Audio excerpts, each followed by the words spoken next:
Bana, kama unavyojua heka za jijini Dar es Salaam, yani mtu unachoka, yani ukirudi nyumbani umechoka sana. Sasa hii weekend bwana, mimi nikaa nimechoka sana. I say, yani kilala hivi siwezi. Kiuno chote kinaniuma. Yani sijielewi. I say nikasema hapana. Kwa hali hii, hebu ngoja niamke kwanza. Ni mapepo nini? Hebu ngoja kwanza nipige sala. Inawezekana mapepo. Lakini nikasema hapana, nitakuwa nimechoka. Sasa nakumbuka Body Melody waliposti kuna package yao moja inaitwa mini vacation. Nikasema hebu ngoja niicheki tena kama hii package ya mini vacation ipo. Bahati nzuri ipo. Nikasema safi.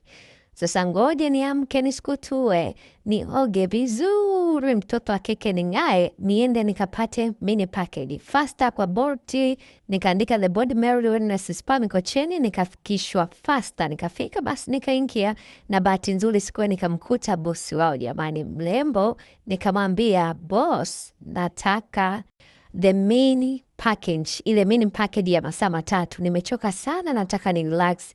Basi bwana, nikaingizwa kwa chumbani. Jamani hatari. Hii mini package, yani ina wine, ina massage, ina full body wash, ina scrub, kuna hiyo mashine ya kutikisa kuondoa nyama zeme na kukuweka mwili wako sawa. Nilifly. Baada ya hapo sasa nikaanza kufanyiwa hii mini package. Nikawaambia mimi nataka kwanza massage kwa sababu nimechoka sana, alafu ndo nitamalizia bondoshi. Jamani ni morua.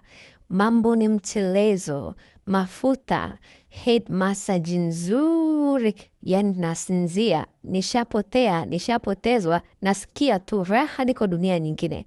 Basi bwana wakanifanyia massage, nikaanza kusikia vifaa vinatekenya. Sasa hapa sikuelewa, nilikuja kushtuka, mbona vitu vya moto, kumbe mshumaa. Nikapigwa cupping syrup, hot stone.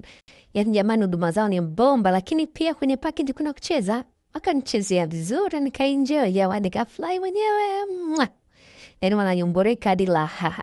Basi bwana nikabebwa, yani ni majestic service. Nikapelekwa kwenye full body wash. Sasa kuburudani isikiendelea, kwa sababu kwenye mini vacation pia kuna kasehemu ka mziki kidogo, yani unaburudishwa, kusikiliza, hata kuchezewa. Jamani nikaenjoy sana.